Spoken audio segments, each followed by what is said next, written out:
Hello and welcome to Endurance Minded. It's the podcast that aims to redefine what it means to reach our full potential by exploring how movement and mindset impacts our lives and how we can all work to show up as the best versions of ourselves. I'm your host, Taylor Thomas, founder at TEC. And before we kick this episode off, I have an all call for people in the health and wellness space that are ready to start their business or take their existing business to the next level. If you're a coach, a personal trainer, a dietitian, nutritionist, or anyone who has a passion for helping others reach their full potential, this is for you. The Growth Circle, TEC's Business Accelerator, focuses on three main areas to help you grow and scale a business. The first is revenue. TEC helps business owners accomplish their revenue goals in less time to build a sustainable, profitable, and scalable business. Next, we focus on client acquisition and retention. We provide you with the confidence, resources, and skills to attract and retain your ideal client. And last, and most importantly, we focus on community and collaboration. Building a profitable coaching business shouldn't be lonely. Build with a team of driven entrepreneurs just like you that will support and inspire you. If you're hungry to be a part of a community that delivers inspiration and mentorship, as well as flattens the learning curve to building your business, I want to invite you to apply today for the Growth Circle, TEC's Business Accelerator, and let us help you build a wildly profitable coaching business. On this episode, I'm grateful to welcome to the show Dr. Haley Perlus. She is a doctor of sports psychology. She's an author and an expert in high-performance strategies for athletes and leaders. And we connected on a ton of amazing topics. We kicked things off by defining what a mental block is. And her perspective is really, really interesting and ultimately opened up and paved the way for the rest of our conversation, which is that a mental block is a perceived barrier. And that perception is really the key, is that it doesn't have to be a barrier. We often assume that the challenges that we face in life, the struggles, the stress, the anxiety, we take it at face value that it is going to be a challenge, is going to derail us or be a setback. And while it might be a temporary setback, the real truth of the matter is that these mental blocks are perceived barriers and perceived setbacks. And just in that perception, the recognition of that perception, we can pivot. We can develop tools. We can develop what Dr. Haley refers to as a mental toolbox to tackle these challenges. And so we go on to unpack what the mental toolbox is, what's involved, what's required, what is in that mental toolbox, and how do we leverage it. We talk specifically about how the mental skills aspect of things is a muscle to be worked in the same way that we work our muscles in exercise, and we have to continue to show up consistently and stress those muscles so that we gain fitness. We have to do the same thing on the mental side. We have to continue to work those muscles. And the reason that it is not as apparent and we don't get the same feedback is linked to dopamine response. And so it's so much easier to show up for ourselves physically oftentimes than it is to show up for ourselves mentally and emotionally, and to tackle some of these challenges and to unpack and break down these mental blocks that so many of us are faced with and deal with on a daily basis. We talk about how stress is mandatory. And stress isn't necessarily a bad thing, and that really stress is what ultimately creates growth. And it is the impetus for us to be better, to recognize our full potential, and that we should actually seek out stress in the right doses, of course, in the right time periods. And then we go on to talk about how ultimately that stress comes in sprints. We talk about things as a marathon. We talk about things through the lens of endurance. And while certainly we have to settle in, we have to find consistency, we have to make sure that things are sustainable, that Dr. Haley states that really things come in sprints. right? And that there's nothing wrong with these sprints, these challenges, these big pushes. What's most important is that we have to be the best recoverers. We have to recognize that the only way that we can benefit from these sprints is to be great at recovery, is to provide opportunities for over and super compensation, to use terms that we use in the physical space. And the recognition that these sprints are a very real part of life, and that it's okay to lean in, it's okay to be stressed, it's okay to dig deep. But the important thing is that we have to recognize when recovery is necessary, mental, physical recovery. We have to create space. We have to be intentional about these time periods so that that stress is actually meaningful, and it actually creates the growth that we are searching for. And so tons of incredible points. Dr. Haley was amazing to speak with. She's clear. She is someone that we can all connect with, and she's down to earth. And I'm confident that you will all pull so much from this conversation. Her book is called Personal Podium. It is a bestseller on Amazon. I can't recommend it enough. If you're in the sports space, if you're an athlete, if you're a business owner, entrepreneur, high achiever, if you want to get more out of life, if you're struggling with these mental blocks, if you want to develop a more robust mental toolbox, her book, Personal Podium, is definitely one that you should check out. So I can't wait to hear the feedback on this one. As always, you can connect with us at enduranceminded.com. Scroll to the bottom, drop us a comment.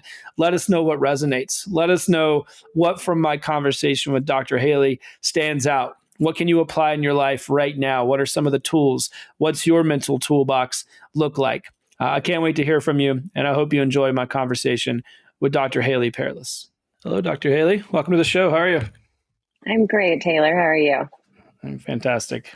I'm excited to talk today. We were just talking offline how there's lots of intersections in the content that you and I both talk about.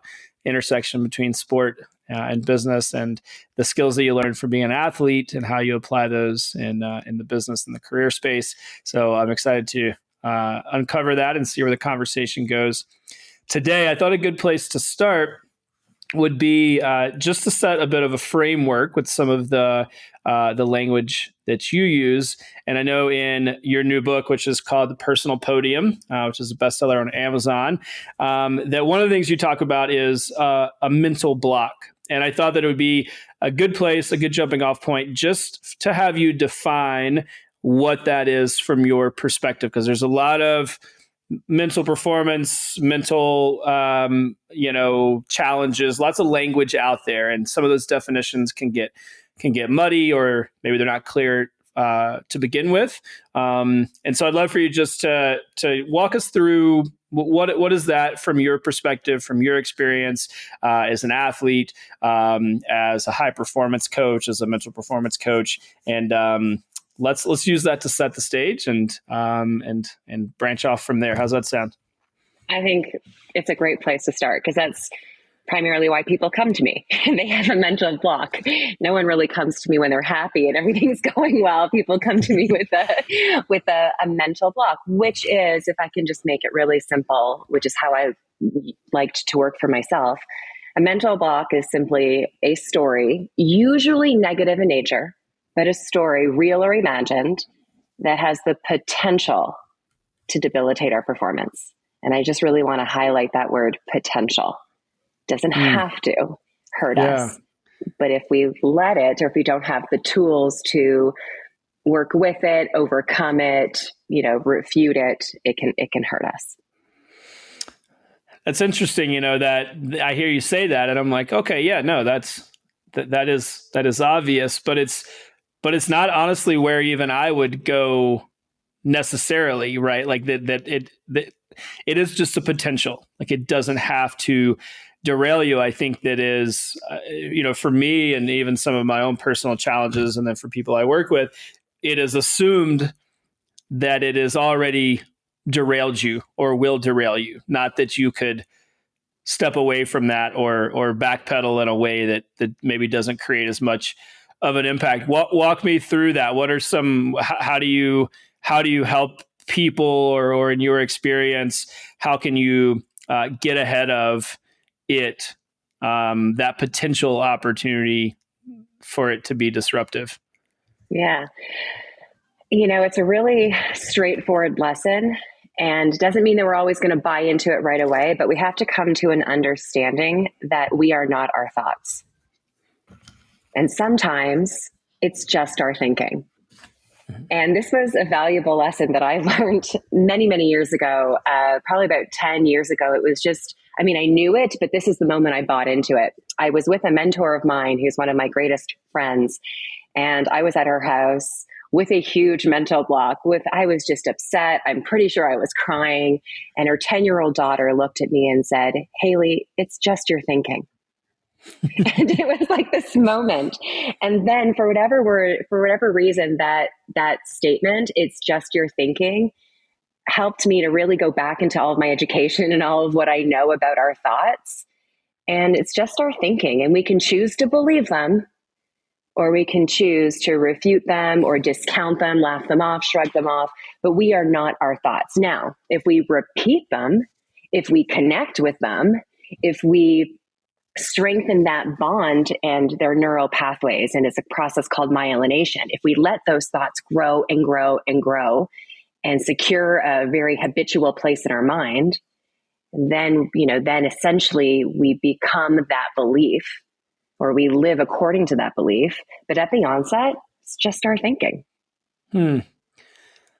Yeah, I'm thinking about, a lot of the people that I talk to, and probably you as well. I think it's kind of a habitual language that is represented just kind of in high performing cultures.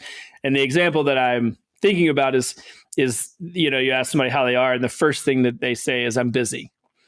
And I think for me, I'm able to draw a bit of a line there, is that that is a choice, right? To show up in that way versus show up in alignment with opportunity, in alignment with the wins that are happening because you're busy. There's any number of routes that you could go. And so I don't know. And I guess my question is,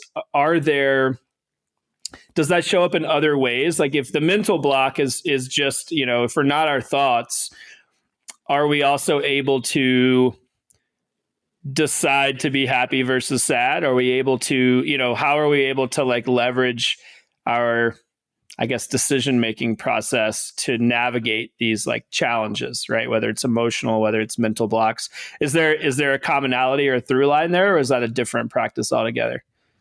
No, and I think, Taylor, what you're talking about, which is real, is the difference between the subconscious and the conscious. Mm-hmm. And if we go back to our thoughts, well, let me put it this way: every habit that we have was once what we call a ritual. So a habit is something that's in our subconscious that we automatically do. We don't have to think about it, and it can be habitual thinking, and it can be habitual behaving, performing. But every one of those habitual thoughts or behaviors was once a ritual that we did consciously.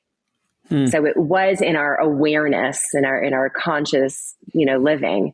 But with repetition and frequency, the ritual that was in our conscious mind became a subconscious thought. So now it's a habit. So in order to break those habits, we have to go back to the conscious mind and figure out thoughts that we want to, use, that we want to embrace. And then with repetition and frequency, it's training like any muscle. We want that thought to grow and grow and grow, and then that to become our habitual. And to answer your next question about is, sad and happy, I don't know that I completely believe that we can 100% all the time immediately control our thoughts and our emotions. Mm-hmm. But I do know that we do have control over how long we let them linger. And so if I find myself sad, which I 100% do, I can, once I become aware of them, and again, that takes practice. This is all conditioning. We condition our body, we have to condition our mind. Once I acknowledge that I'm sad, I then have the strength, the mental toughness, if you will, to decide, okay, is this sadness helping me or is it hurting me?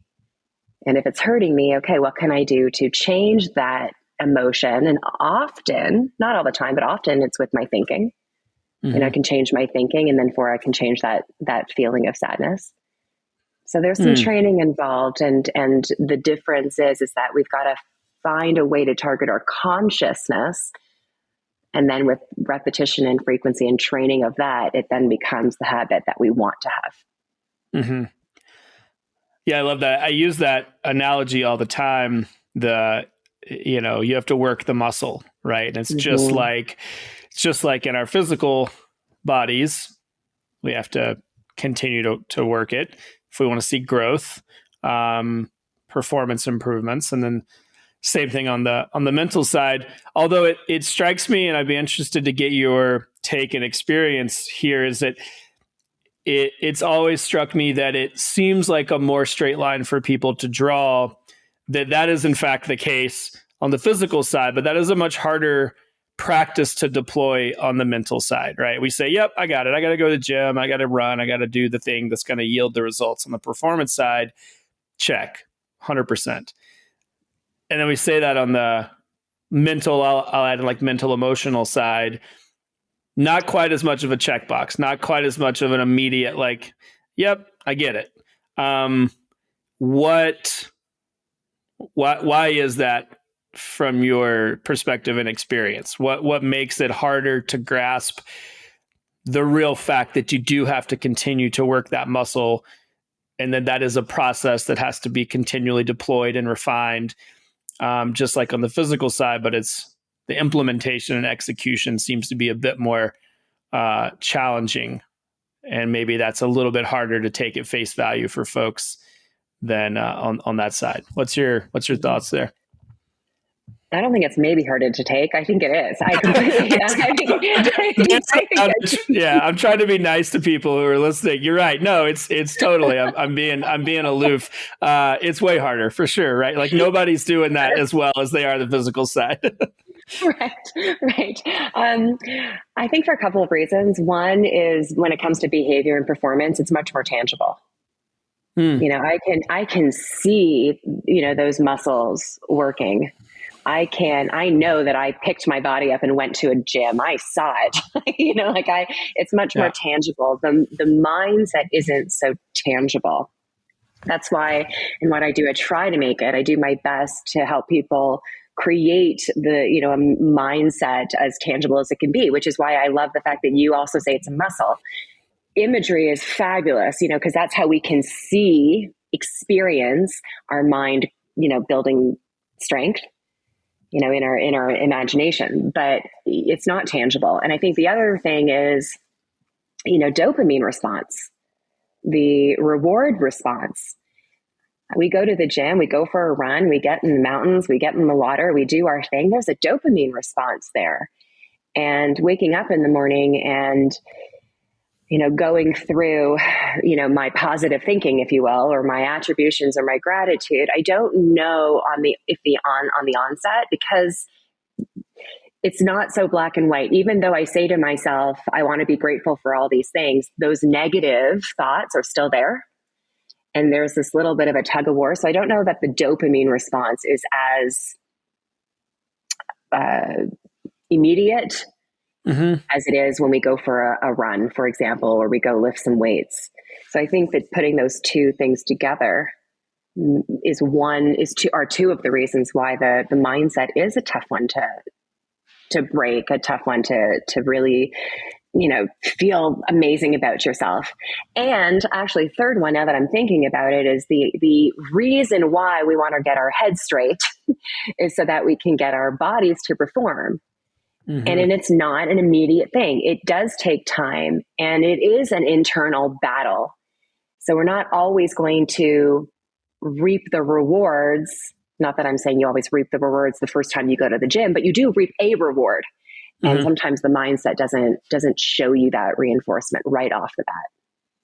Yeah. If you're actually looking for a specific outcome, you don't always get it immediately just because you switched Right. your mindset. It takes some time. Right. Yeah. It's just, I hadn't really thought about the dopamine piece, but yeah, just, it's not quite as sexy. It doesn't feel as good. You don't get that feedback loop, or there's, it takes so much longer, and maybe it's, I think it's much more nuanced to find that kind of positive reinforcement and the mental performance side of things than the physical, right? Like you said, even if you go to the gym once, like you don't see any results, but you certainly can feel it, right? You're sore, you're tired, train till your muscles are fatigued. If you're mentally fatigued, you're just tired, like you feel run down. And so it doesn't, it's not the same. It's not as cool to be fatigued mentally as it is to be fatigued physically. But that's really interesting. I hadn't thought about the dopamine piece, and I can totally see that there is that very real chemical piece that no matter how hard you try, you're just not going to get that, because of the way the body is wired. It makes me think about, I know one of the things that you talk about in your book is building a mental toolbox. And, once we've kind of thought about what a mental block is, this mental toolbox to be able to tackle challenges. And it feels like we're talking about, how do you work this muscle? Makes me think about that, like, building a robust toolbox, or a toolbox of any sort, to be able to tackle the inevitable challenges that will come up. It's not if, but when. What does outline that for me? What does that look and sound like for people to start to build some skills and a toolbox and resources that allow them to tackle these things, allow them to work that muscle with more confidence, more consistently, so that the outcome is ultimately improved, just like it would be on the physical side? Sure, absolutely. So one of the ways I like to look at mental toughness, and it's interesting that we call it mental toughness, because sometimes it's not about being tough at all. You mentioned sadness. Sometimes it's allowing yourself to be sad, and this is part of where I'm going. But one of the ways I like to think about mental toughness is being able to prepare best for the inevitable. And another is to be able to best cope with the unexpected. And your toolbox has everything you need to best prepare for all the things that may happen. I call it a what if plan in the book. And let's just take an endurance sport, an endurance, whatever it's going to be. Chances are you've been out there before. You've been out on the road, you've been out on the trail, you've been in the pool. So, you're going, so what type of mental blocks or obstacles or challenges, and they could also be physical, technical breakdown, your bike breaks down or something.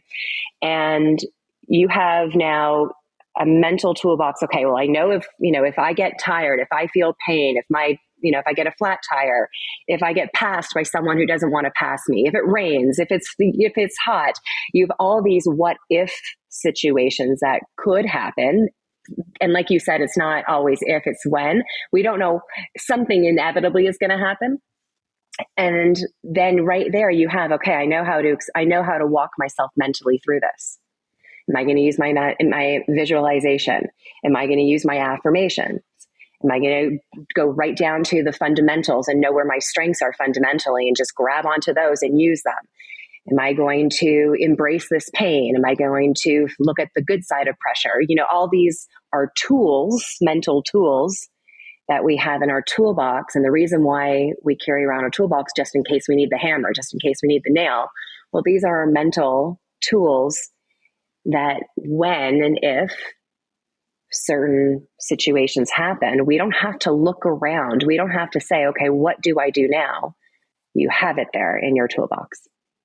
Mm-hmm. So again, training. Yeah, right.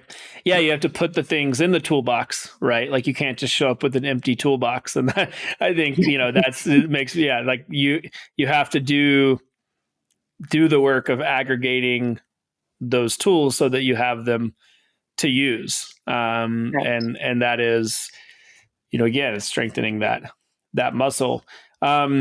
And then What? if I can dive in just a little bit, and then with the Yeah. coping with the unexpected, here's the coolest thing about having this mental toolbox. Because there are things that we can anticipate, challenges or obstacles going on. So those are the things we can prepare for, because inevitably they're going to come. But also there's going to be things that we don't expect, uncertainty, right? So how do we best cope with them? Well, because we have this toolbox, we can be like, okay, we've never experienced this obstacle before, but I have all these tools, and now we get creative. Which ones can I use on this situation that I've never experienced before? So it's never coming to anything kind of empty, like you said, empty boxed. It's having tools, even though I've never been here before. I know my tools, I know how I best use them, and I can get creative here to overcome and keep going forward. Mm-hmm. What's the strategy for managing? Maybe managing isn't the best word, but I'm going to say managing that initial, because there's still that like initial freak out, right? Like we can have the great toolbox, and we let's use the race example.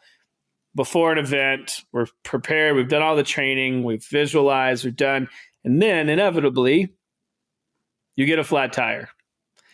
And all that goes out the window, even if for a moment, right? And it can be hard to get that back, or hard to manage stress in relation to the tools that you have.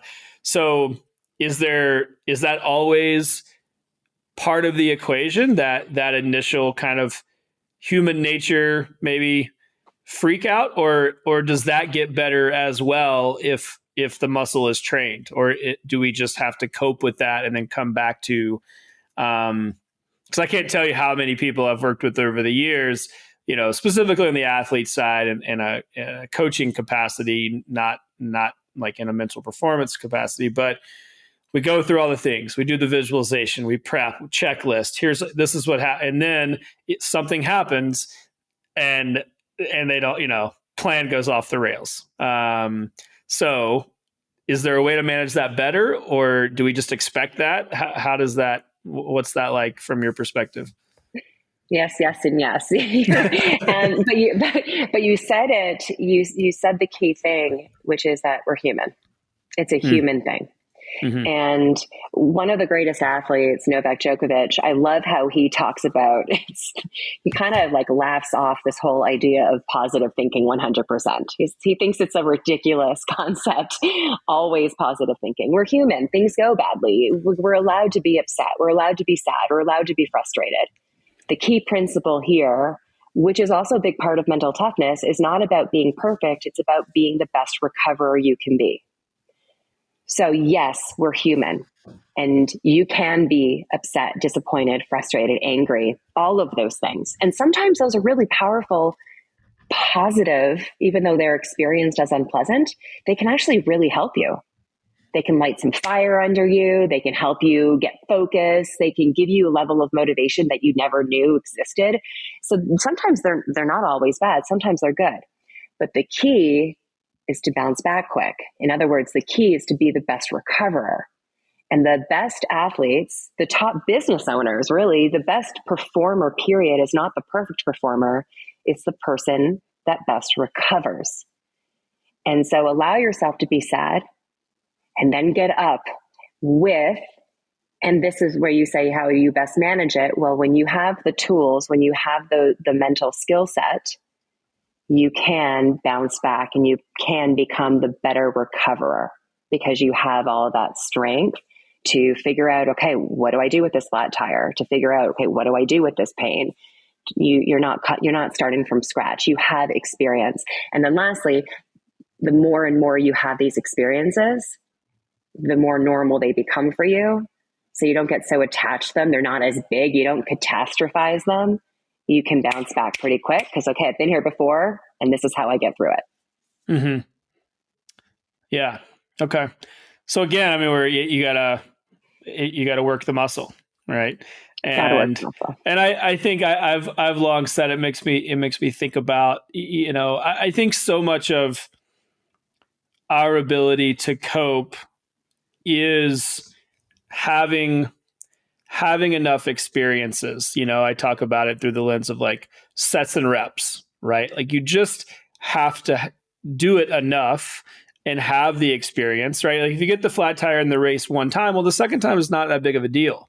The first time feels pretty traumatic. You're like, all this work and here I am, and how do I navigate the thing? But then the next time is dramatically reduced stress.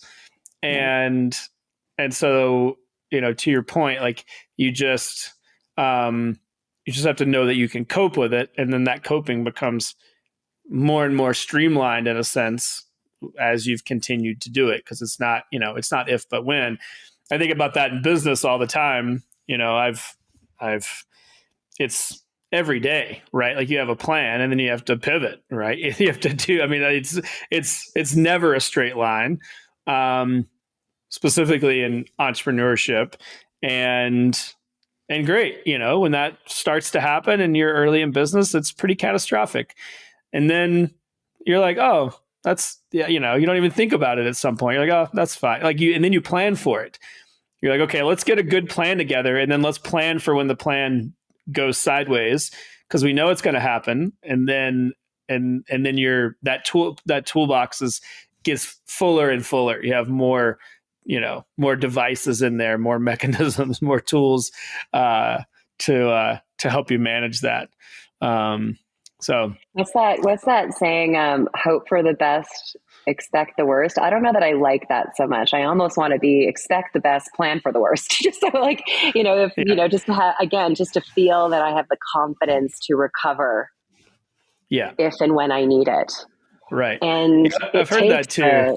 Have you? Yeah, it's a little pessimistic for me. I'm like, I'm with you. I'm like, I think we could do a little better, but I understand the sentiment.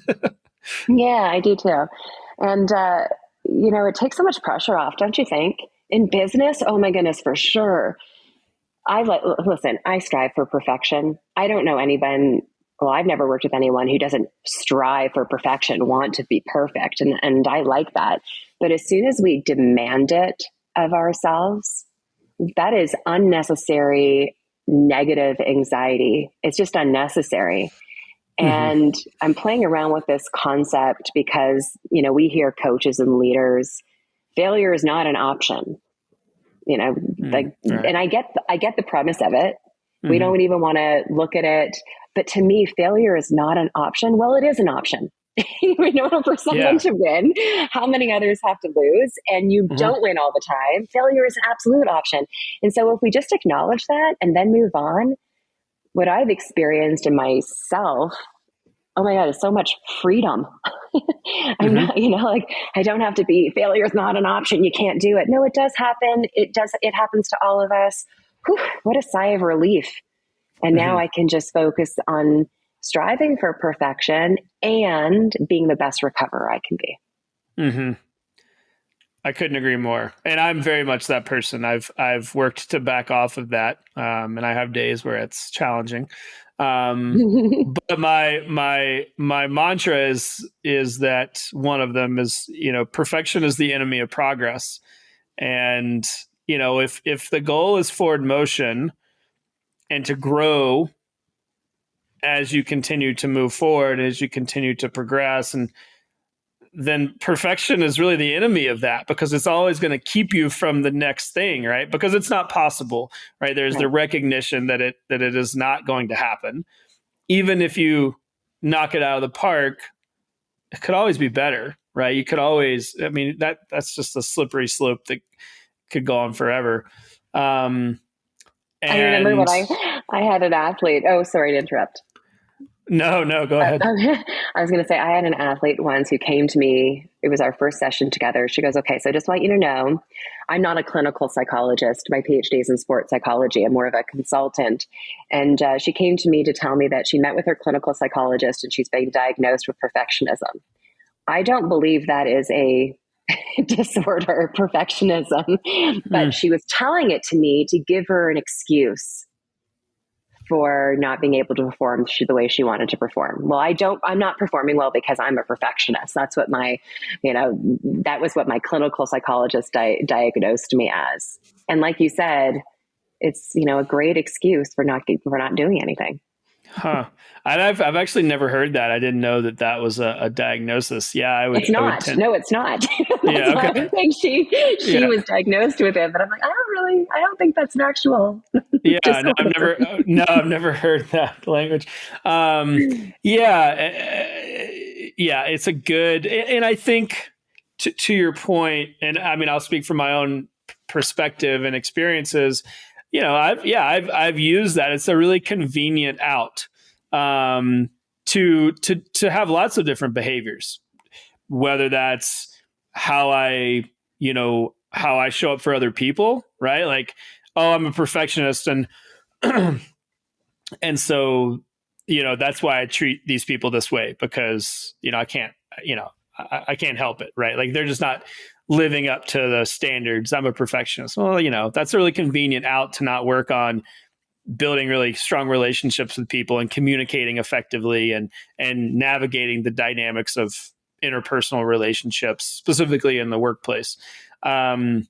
Relationship with myself, the list goes on. Yeah. So it's a really convenient place, above all else, just to stay really frustrated all the time. Right. And to your point, if it is very freeing, you could strive for greatness. Absolutely. Like, I want to reach my full potential, but to the extent that it, holds me back or keeps me trapped by all these standards that aren't really real, then it's not productive, um, and I like the, it's, what is it? Gitmo, good enough to move on. Oh, I've Is never heard the, that. yeah, I use that a lot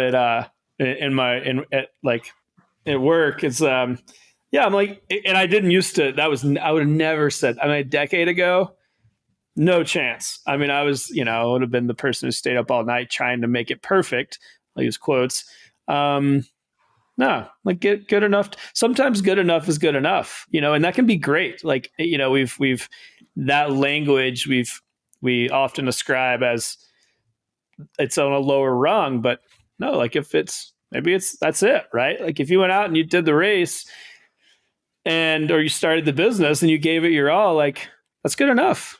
And that's enough, right? Like, that could be totally fine. It's all you can do anyways. But there's a difference. The last podcast I listened to it, and I forget the title of it, but in one of your last podcasts, it was about just, staying consistent or strive. I forget the title of it now, unfortunately. But however, you were talking about just staying in it, like you said, staying in it, taking things in stride, something like that. Did you have and I have a little rule that I'm playing around with. I've started to share it. It's, give yourself some grace, because again, remember, perfection is not possible. So give yourself some grace. Never let yourself off the hook. And to me, we have to know the difference. And giving yourself some grace is understanding that sometimes things go wrong. Sometimes understanding that I woke up today and I really have only 80% to give. Not letting myself off the hook is giving 100% of that 80. Mm-hmm. Something will always be better than nothing. And only you and I know for ourselves if we're letting ourselves off the hook. I went to yoga this morning, and she put us in chair pose, something she does every single class. And I love what she says about this. She says it every time. She says, okay, puts us in chair pose. And she says, this is the challenge you did not choose in life. And she goes, and you can't escape. Now you can make it easier if you'd like. I could stand up a little bit to take the load off. She goes, you can make it easier if you'd like, but how are you going to feel about yourself 5 seconds from now when it's over? And that's the difference between, maybe today because I did a leg workout yesterday, today I wasn't as my best in that chair pose, but I literally had a moment where I stood there. I would love to release the pain a little bit. I'd love to make it a little bit easier. But the way she said it, I didn't look at myself. I thought to myself, I don't want to let myself off the hook. I want to stay in it. Even though it's not my best performance, I'm going to give a max of what I have to give right now. And I'm not going to go easy on myself, because then I'm not going to feel amazing 5 seconds from now. Yeah. Yeah.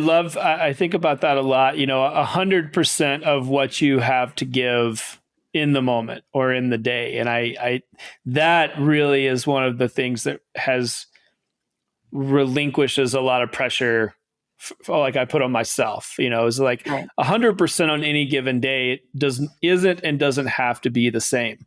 There are days when 100% is 100%. Great, relish those, cherish them, lean in. But also some days it's 20%, right? I'm just, and 100% of 20% is better than zero. I'm not going to stay in bed. But the recognition that, not every day is better, and there's a kind of a popular sentiment out there that is, this like 1% better every day. And I'm like, I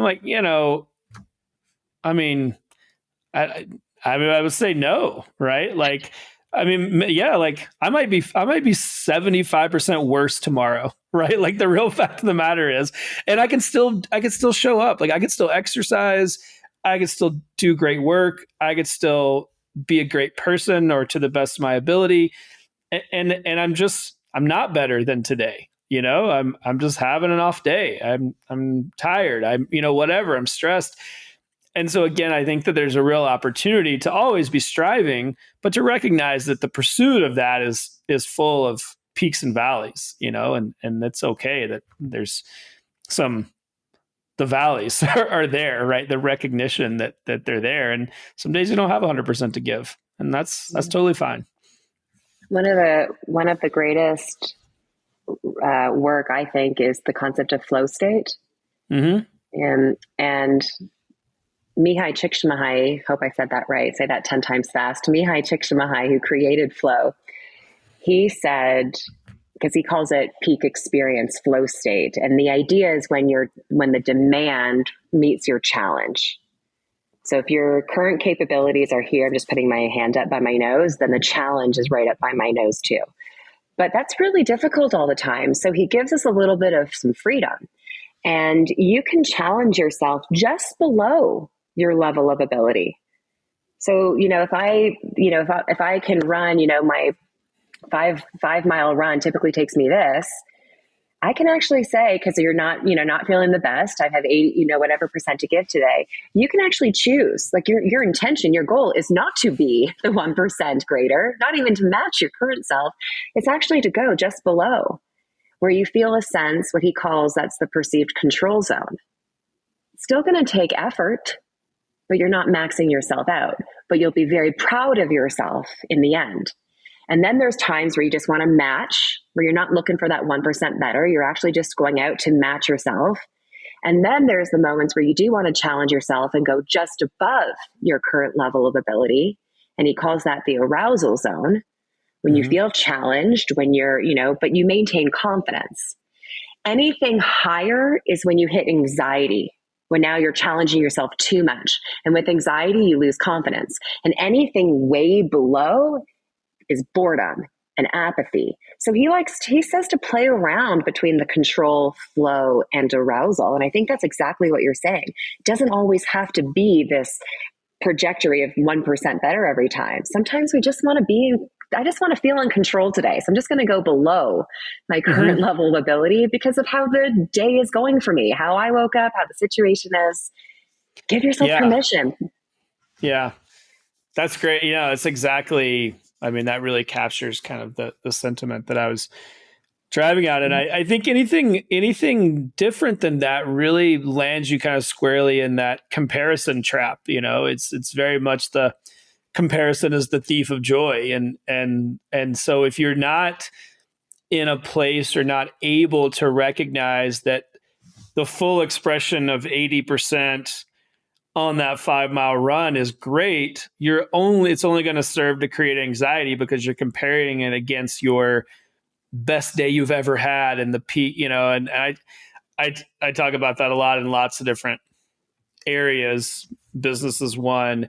It is more clear cut, I think, oftentimes in performance, like athletic performance, because we have metrics, right? My pace is this, my power is this, I lifted this or I didn't, right? And so, just show up, right? And like stack efforts day after day and just be okay with that, right? If this week you had to take 20 pounds off of your squat because that's how it felt.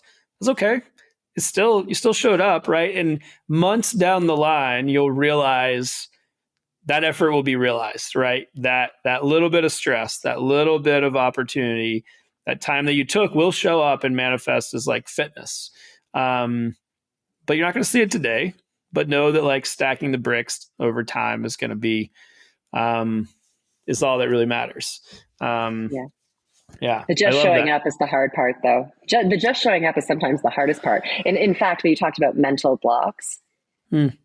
deciding whether you're going to or not going to is sometimes one of the greatest mental blocks. Because once you show up, typically, 95% of the time you do something, but you may not give it. I mean, you may just show up and not do anything, like I went to the gym, but I didn't lift a finger. But the just showing up can sometimes be a mental block in and of itself. Yeah. A hard one. Let's talk about consistency, because I think that's what is the or maybe the question is, what are the tools or things that can be deployed, if at all, to make that action easier, to make being consistent more consistent? Is there anything we can is there anything we can do from your experience that makes that, eases the pain of taking that first action? Yeah, and you're right. Consistency is, in my humble opinion, the ultimate intention, the ultimate goal. And sometimes I have a challenge when I hear, conditioning coaches, for example, recommend that their clients train 3 days a week when they've never been training before. And I understand the science behind it. You need your body to rest and all. But to me, you're just asking them to yo-yo. You're going to go in for 3 days of the week and you're going to be out 4 days of the week, or you're going to be in 4 or 5 days of the week and you're going to be out, 2-3 days of the week. To me, that's not. So what I, in my practice, when people come to me to help with them, with help with their consistency, and let's just say they're new to weight training or just new to exercise, I actually recommend that they exercise every single day. But here's the catch. It's not always going to be heavy weightlifting. It may not only be weightlifting. Sometimes it'll be restorative, but you are carving out, and sometimes it's 10 minutes, 15 minutes. You are carving out a portion of your day every single day devoted to what we're going to call exercise. And what that look like may be different, because I'm just the head person. I rely on the conditioning coach to obviously provide a scientific plan that goes with that. But when we're talking about consistency, well, we got to talk about doing it consistent, and that's every single day. And again, to go to what you've been sharing, which I'm completely on track with, it may look different. So something for me, what I've been doing now for over a year, but relatively a year is short in my lifetime. We go for a morning walk every single morning. We go for a morning walk. Now, my schedule is different. Sometimes I'm heading to the airport. Sometimes I have an early call. Sometimes I have nothing. So the length of that walk will vary depending on how our timing is. But the walk is non-negotiable.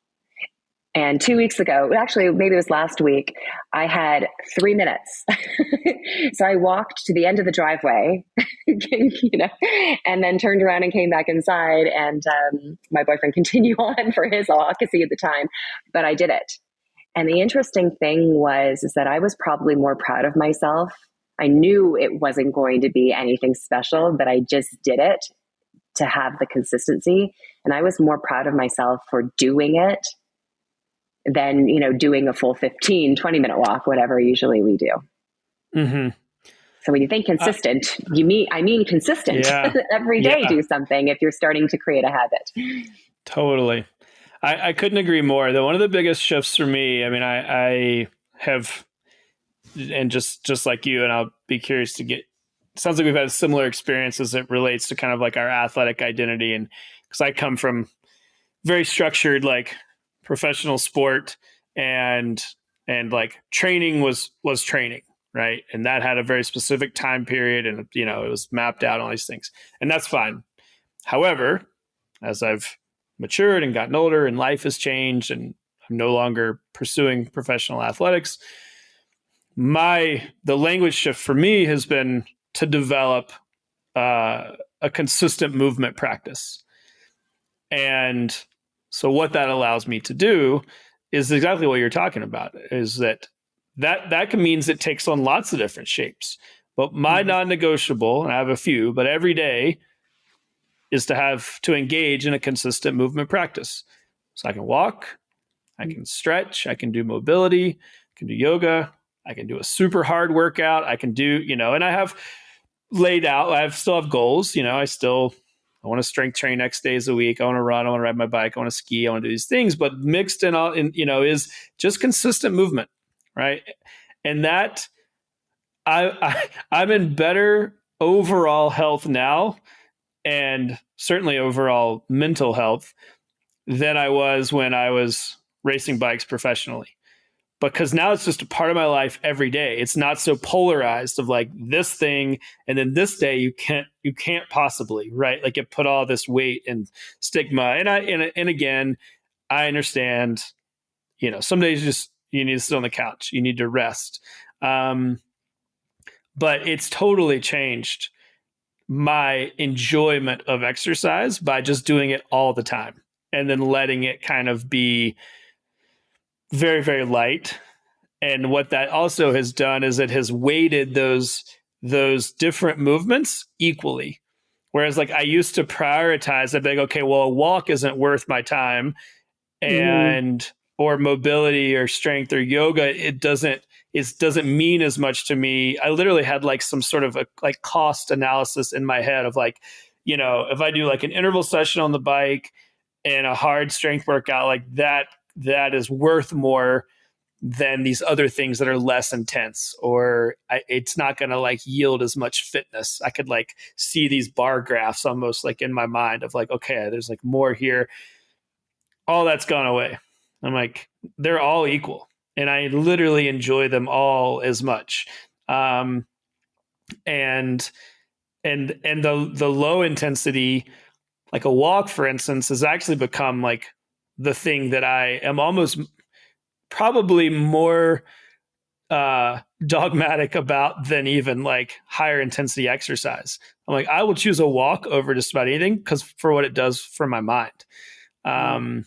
Yeah. So I totally I love that. Like, I'm like, let's just, I was going to the airport the other morning, early flight. And I was like, you know what, like 5 minutes, I'm just going to hit the foam roller and do some like a little bit of mobility. I'm going to be on an airplane. And I was like, I felt great. Like I felt great about myself walking through the airport. I was like, oh, like my body feels better. Like I'm more prepared for the day. And, it was such a small bout of like exercise or movement. So I totally see that. Yeah. You brought up a really good point. I just want to, hopefully everyone just heard what you said, because I know that I can relate. The easy stuff isn't worth it. Like it doesn't weigh as much. Wow. A mindset shift to that can have a huge impact, as you just said. Yeah. No, I appreciate you acknowledging that, because that's, I think, and that's such a big one for, I'm not saying that to say that I've, nailed it or I'm somehow like reached nirvana or anything, but for the people that I think you and I, work with, high performers in these spaces, there is just so much pressure that some things weigh more or carry more weight than others. And I think that there is a big opportunity to just let that weight be distributed over more things so that any one thing isn't quite so crushing, right? Isn't quite so weighty or heavy. And that just makes the decision-making process much easier too, like specifically in business, right? If you know that failure is fine, back to what we were talking about, and that like it's not, then you would just fail and move on, right? Like it wouldn't be so detrimental if you just recognized it and knew that one thing isn't really as heavy as you think it is, but that weight is distributed across lots of different pillars in your business, and you could fail and move on down the road, right? Or prepare for that failure, and it would be less disruptive. Yeah. It's not the failure, it's the meaning we give to it that has such harsh consequences. Yeah. Now, there are big failures. Let's not underestimate. Sure. There certainly are. But generally speaking, it's not really the defeat, it's the meaning we give it that has such severe consequences for our ability to move on and be resilient. Yeah, I came to that recognition. That's a really great point. And it's something it's good for me to be reminded of that. I came to that recognition a few years ago, working with businesses, and, there's this, I'm sure you've heard of it, and most of our audience will have heard of is, fail fast, right? Specifically in like high growth startups and things. And I'm like, well, that doesn't really tell me how you think about failure, right? Like that's an okay thing to say. But the real important thing is that when people fail, what's the language you use around that? Like how okay with failure are you really? And the real fact of the matter is that most of these companies, when I started recognize this, we're not really that okay with failure. They're like, oh, we want you to fail fast. Well, when somebody failed, they weren't that cool with it. Right? They were, and I was like, oh, that's really interesting. Like, yeah. So there's this going a little deeper into failure and really like putting some language to that and being very clear about how we handle it, how we feel about it. Like you said, yeah, there's some massive failures. I've had some huge ones. But there is some ways I think to navigate that and get ahead of it a little bit and kind of like set expectations that feels a little less disruptive when it happens. I want to talk about, it's a little bit off topic, but one of the things that I am really interested to get your thoughts on is one of the things you talk about is, well, I guess it's not as off topic because we're talking about failure, which is very stressful. And one of the things that you talk about is how stress isn't necessarily a bad thing. And that stress can be leveraged to be a positive. Those are my words, not yours. Can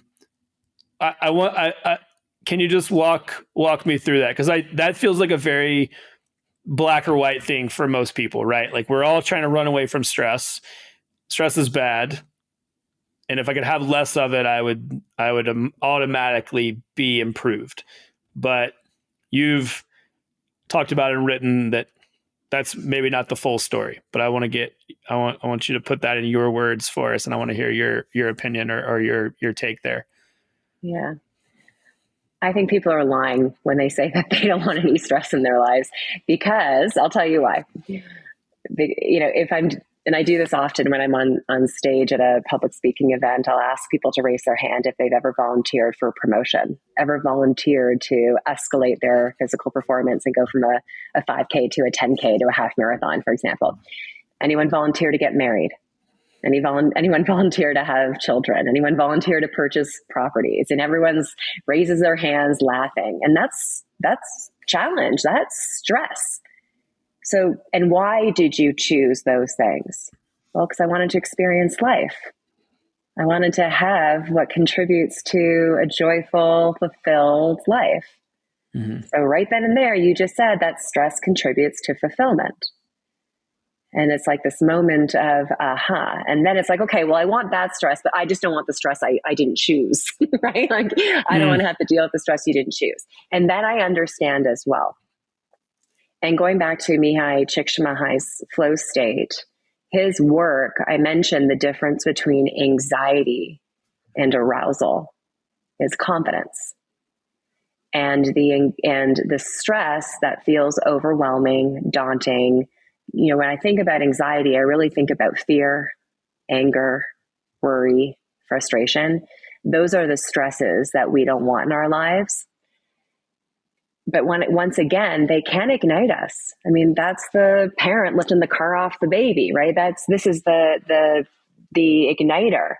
Don't want it to last long because it can be very draining of energy, but there is some good stuff in that stress. In addition, though, how we expose ourselves to the stress is we go back to what athletes do.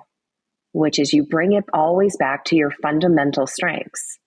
Any athlete in their highest competition, Olympics, World Championships, they walk out onto that field, they get to that starting gate ready to highlight their strengths, to do what they do best. It's in those moments of the highest competition, the highest stress, that they're not looking to necessarily improve anything technically, tactically.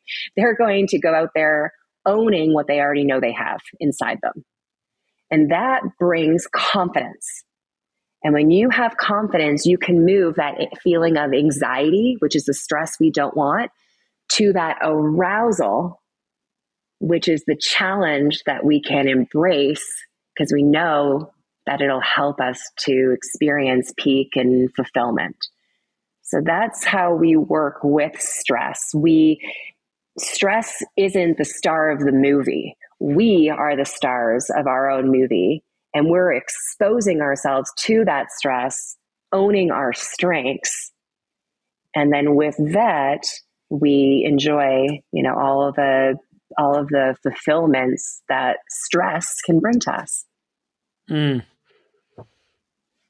love that. Yeah. I mean, that fine line between, or that subtle shift between anxiety and arousal. And it is fine and subtle, but it is there to be shifted for everyone. Just recognizing how you think about it, or how the role that it plays in your life. So to close things out, thinking about stress, and we'll assume that everybody has some, and maybe they would like to. So. Yeah. I mean, we could do I love that topic, and I love the relationship between friction and growth. Like, that's something that I'm personally fascinated with. And I really am, maybe have like an unhealthy, I'm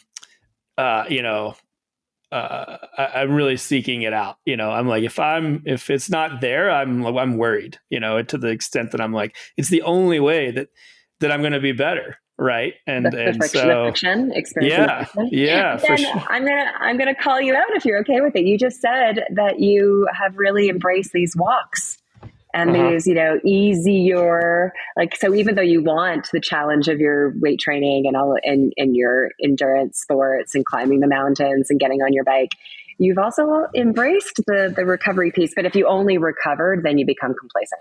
So yes, you need the friction as well. Yeah. Yeah. And I think, it's interesting. I think about kind of like how that friction then gets processed into, like, so for me, the walk is very intentional to use that specific example, because I don't bring my phone, I don't listen to and that's where I like process the frictions, where I think, and then I can then come back with some sort of, like, not every time, not like it's immediate, but over time, I'll let these things will process. I'll be able to think, and I'll come back with like a tactical solution, right? I'll be, okay, great. Now I can do this. And without that time, it would just be noise.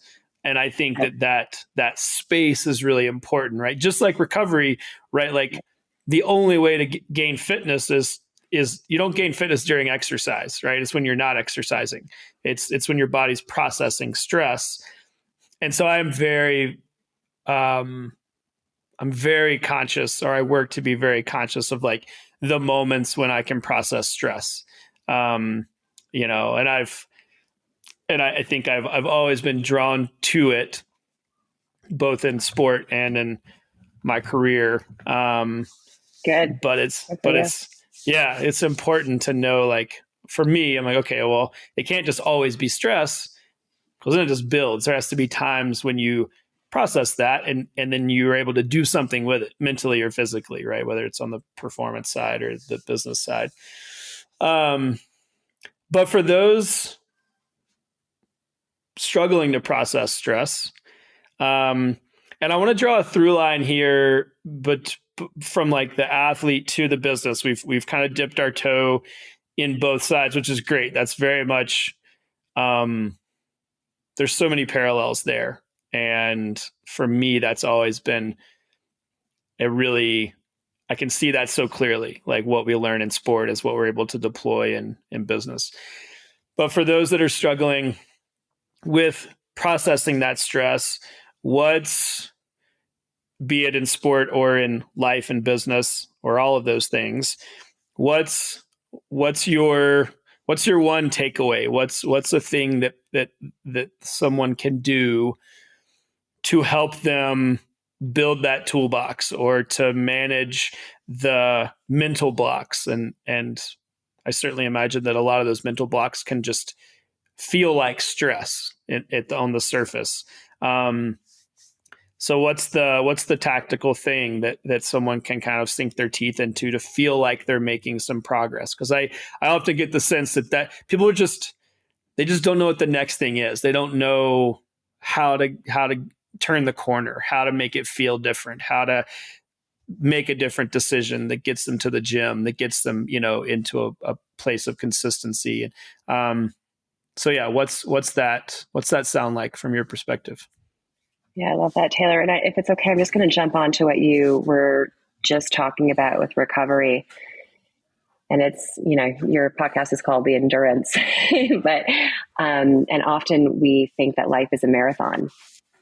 That would be the thing that I would ask us all to ponder and see if we can tell ourselves a different story.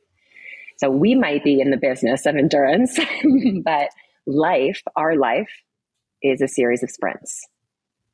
We stress, we recover. We stress, we recover. We stress, we recover. And if you think about a marathoner compared to a sprinter, and when you're out there running a marathon, we'll just use that as the example of an endurance sport, but it's business too. It's life. Yes, you want to have your best performance, but part of that is conserving energy so that you can make it to the end. In sprint, there's no conserving energy. You're all out knowing that soon it's going to be over, that sprint, and you're going to have some recovery and it's going to feel great.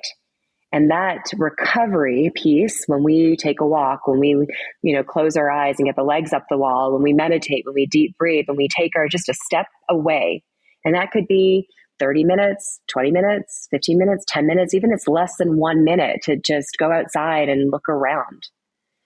That's renewal of energy. The only way, like you said, we don't build muscle while we're working out. We're ripping and we're tearing when we're working out. It's in the recovery that we're renewing energy. And in life, when we take a moment and step away from our stressors, we're renewing energy. And what does that do? It gives us energy to use our strengths when we expose ourselves to the next stressor.